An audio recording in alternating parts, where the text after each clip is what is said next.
ஆயிரம் முத்தங்கள் என்ற படத்தில் நடிப்பதற்காக ஊட்டிக்கு சென்று இருந்தவர் அதிகாலை ஜாக்கிங் போகும்போது மயங்கி கீழே விழுந்துள்ளார்.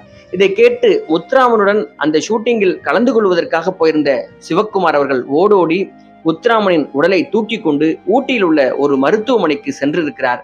பிறகு முத்துராமன் இறந்து வெகு நேரம் ஆகிவிட்டது என்று மருத்துவர் சொன்னதும் சென்னைக்கு கொண்டு வருவதற்கான ஏற்பாடுகளை செய்திருக்கிறார் நடிகர் சிவக்குமார்.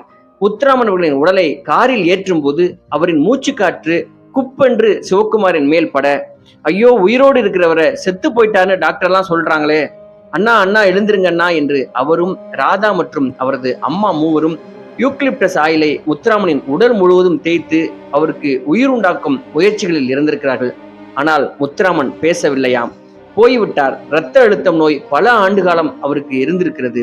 ஆயிரம் முத்தங்கள் படத்தில் ராதாவுக்கு அப்பாவாக நடிக்க வந்தவர் ஊட்டியில் 7000 அடி உயரத்தில் அதிகாலை